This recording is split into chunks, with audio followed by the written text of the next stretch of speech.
Fala, fã de esporte, o Corinthians tem um novo presidente. Augusto Melo foi eleito em uma votação histórica. Na história do Corinthians, foram 4.184 votos. 20 urnas eletrônicas apuradas e 40 votos no papel. Augusto Melo venceu em todas. Um total de 66,22% contra 33,78% do candidato da situação, André Luiz Oliveira, o André Negão. A votação durou cerca de 8 horas. A todo o tempo, os dois candidatos permaneceram aqui, neste ginásio, no Parque São Jorge, ao lado dos seus apoiadores. Do lado de fora, muitos torcedores do Corinthians, as organizadas também, com apoio total declarado ao Augusto Melo.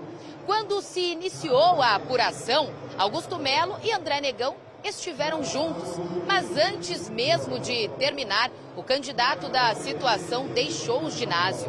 Logo em seguida, Milton Leite, que seria o seu vice-presidente, caso ele fosse eleito, também deixou sob vaias. Depois de 16 anos, o mesmo grupo político deixa o comando do Corinthians. Augusto Melo foi eleito novo presidente do Corinthians. Depois do anúncio oficial, ele falou com a imprensa. Ele assume no dia 1º de janeiro de 2024. Os números, para mim, pouco me importam. O que a gente queria realmente é vencer. Foi um trabalho incansável, mais de 6 anos, deixando a família, trabalhando dia e noite. Então, os números para a gente, o que a gente queria era ganhar, não importa se fosse um voto. Isso aí é diferente.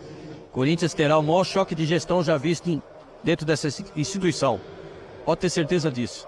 E desta vez com pessoas qualificadas, pessoas técnicas que nós não vamos abrir mão. Isso aqui é uma grande empresa, precisa de pessoas profissionais capacitadas para tirar a gente dessa situação. Eu, como corintiano, como torcedor também de arquibancada, a gente está cansado de passar pelo que nós passamos ontem. O Corinthians, o tamanho, o gigante que ele é, não pode estar passando por isso. Esse choque de gestão vai ser no geral.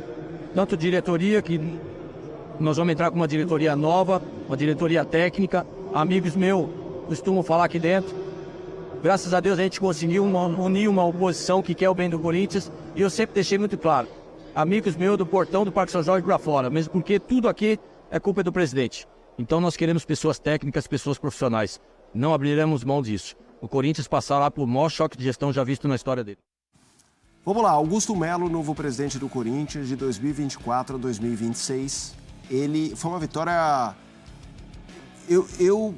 Eu achei que teria disputa de eleição, que a oposição podia vencer, mas a diferença me chamou muito a atenção. Eu não imaginava isso. 2.771 votos para Augusto Melo, André Negão, 1.413. Total de votos válidos, 4.184, é o recorde na história do clube. A gente vai debater aqui no Sport Center essa eleição corintiana, o impacto dela nessa reta final do Corinthians. O jogo de ontem do Bahia, o 5-1 do Bahia para cima do Corinthians. Zé, obviamente eu vou começar com você por motivos óbvios, por tudo que você conhece do Corinthians.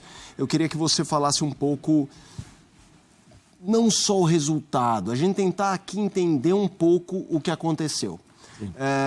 De uma atual gestão do Duílio, que foi muito ruim, essa sequência de anos de homens ligados ao André Sanches. É importante dizer que nesse período de 15 anos, o Corinthians tem muita coisa, aconteceram coisas muito importantes na vida do Corinthians, títulos, mas o momento dos últimos anos não é bom, a dívida cresceu bastante. E ao mesmo tempo, quanto você acha que o jogo de ontem não impactou na escolha do vencedor, mas nessa diferença? Quanto foi a gota do copo transbordando e hoje todo mundo já foi votar com o fígado na eleição do Corinthians? Bom, eu esperava uma diferença maior ainda. Você jura? Eu esperava uma diferença maior ainda, muito por conta daquilo que vem acontecendo nos últimos anos com a equipe do Corinthians. Né, com a falta de transparência, por exemplo, nas contratações, a dívida que aumenta, as renegociações com a Caixa, que a cada ano elas eram renovadas e aí você ficava meio que no escuro. Então, por exemplo, a dívida que era de 100 passava a 200, mas só que com os anos que seriam sempre prolongados por conta dessa renovação de dívidas, as formas de pagamento do estádio, algumas contratações sabe, sem explicação alguma. Isso tudo vai minando, né? Porque por mais que você fale, não, o Corinthians é só um clube. Não, mas o Corinthians é um clube, mas o Corinthians vive do futebol. Os torcedores, nós temos aqui alguns torcedores que respiram futebol, que respiram resultado, que sofrem, que choram quando uma equipe perde, que se revoltam quando passam por uma situação como passaram ontem. Eu acho que o 5-1 não refletiu nos votos. Não refletiu nos votos. O 5-1 mostrou para as pessoas como era o Corinthians. É o retrato do Corinthians. O retrato do Corinthians ontem foi o 5-1. O retrato dessa diretoria foi o 5-1. Porque você dentro de casa, você perder por Bahia, e é nada contra o Bahia, não é isso, mas da forma como foi, retrata exatamente aquilo que se passou ao longo desses 16 anos, especialmente nesses últimos 3 anos. Se a situação que era com o Andrés, com o André Negão e com o Duílio, eles saíram, foi muito por culpa deles. Foi muito pela incompetência deles nesse aspecto, em todos os sentidos. Não foi só o Duílio que perdeu. Foi o Mário Gobi, foi o Roberto de Andrade, foi o próprio Andrés, que começou lá atrás. Eu sempre costumo dizer o seguinte, se você prestar atenção e pegar a foto da época do Dualib, pega a foto do Dualib, todos têm aí, Dualib, Kia, se você pegar quando eles assinaram essa parceria, Kia, Jorabichan e Kia, né? Com o Corinthians. MSI, né? Não, acho que não era. O Boris Berezovic era o cara que ficava acima do Kia. MSI era o nome da. Sim, você vê, todos vão ver aí, se vocês procurarem as fotos na internet, estão todos ali. O único que não está é o Dualib. Quer dizer, só o Dualib fez coisa errada para sair. E saiu rápido, né? E aí essa gestão ficou durante 16 anos. Coisas boas aconteceram, sim. Copa Libertadores, o Mundial, os campeonatos brasileiros, os campeonatos paulistas, alguns jogos interessantes e tal. Mas, num todo, foi muito prejudicial à equipe do Corinthians. Eu só fico assim, eu estava até comentando com o Braz aqui, né? Que o Braz é corintiano roxo. Nosso cinegrafista. Nosso cinegrafista, e às vezes ele não consegue se controlar, então fica nervoso e tal. Como é que vai ser agora, presidente novo? Eu falei, primeiro, quando ele fala, é choque de gestão. Mas a minha pergunta é, como ele irá encontrar o Corinthians? Quais as reais condições financeiras do Corinthians?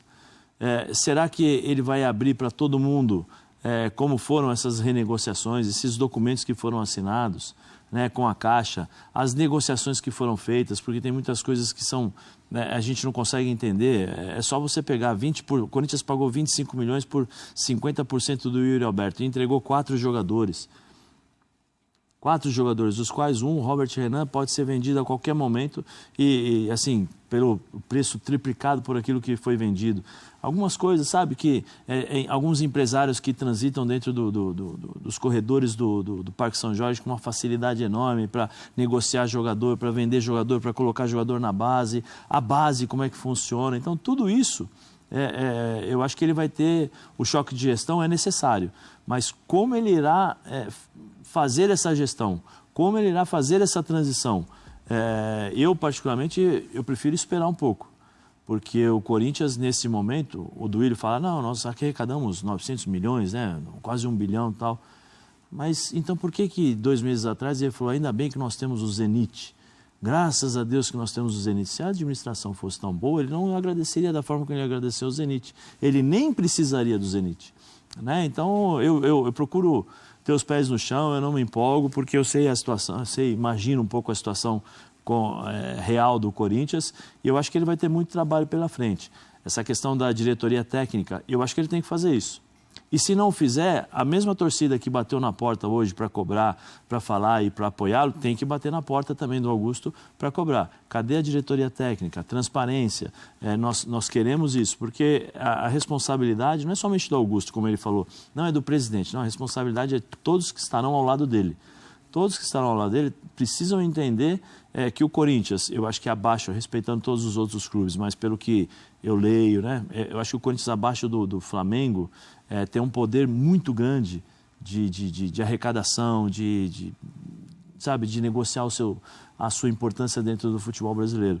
Agora, precisa de gente mais séria, gente que não brinca em serviço. Eu sempre pergunto uma coisa, Será que os dirigentes que estavam no Corinthians, se fosse o dinheiro deles, a empresa deles, eles fariam o que eles fizeram? Não. A pergunta é essa, eles fariam o que eles fizeram? Claro que não. Né? Então, assim, espero que o Augusto possa entrar e realmente dar um choque de gestão e abrir para as pessoas, né? Ser transparente. Olha, eu encontrei o clube com essa situação. Porque se ele não abrir, ele vai ter problema. Porque ele vai ser cobrado quando ele fala que choque de gestão.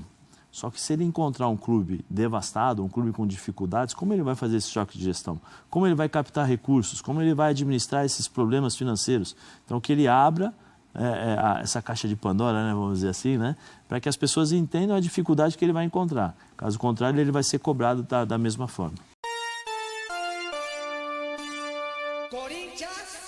Você espera desse período de transição com o Duílio? Já rolou algum tipo de contato? Todos nós somos corintianos, todos nós queremos o bem do Corinthians. E que eu espero uma transição tranquila que nos passe para que a gente tenha uma maior tranquilidade de montar uma grande equipe para 2024 e para que o nosso financeiro também consiga ter uma visão através dessa auditoria para que a gente possa atacar agressivamente no mercado para equacionar nossas dívidas. Competir não, ganhar vai ser a consequência. Não vou abrir mão de montar um time para ganhar tudo. Eu sou corintiano, eu sei o que eles estão passando. Eu não quero mais passar por isso. E futebol não se faz só com dinheiro. Futebol se faz com planejamento, com gestão, com monitoramento. E é isso que nós já estamos trabalhando, em monitoramento. Queremos sentar com essa comissão, com o que eles devem ter já prioridade, e aí sim apresentar um projeto para 3 anos, que eu sou contra de ficar tirando o treinador. Eu acho que a equipe ela precisa de um tempo. O Corinthians não é fácil, quem veste essa camisa ela precisa de um tempo de adaptação, de maturação, e é isso que nós vamos fazer. Não vou abrir mão. E não precisa. Aliás, nós já temos dizem, para mim, acho que até mais que isso, a terceira folha do país. Nós já temos uma grande receita para montar um grande time, através dessa folha salarial. O que a torcida quer é uma transparência, cara, uma coisa honesta, é alguma coisa que todos nós queremos, que é o que vai acontecer a partir de 2024. A partir do momento que você passa essa tranquilidade, essa lisura para eles, você não vai ter problema nenhum. E é isso que nós queremos. E outra, eu vou ter um marketing muito próximo desses torcedores. Por quê? Porque é ele que faz essa marca ser gigante. É ele que vai tirar a gente dessa situação. É ele que nos dá essa receita. Qualquer investidor quer investir no Corinthians, porque o retorno é garantido. E qual que é o retorno? Essa massa de 37 milhões de corintianos, que é a nossa gestão pautada em trabalhar para o torcedor. O Corinthians vai ser de volta para o corintiano.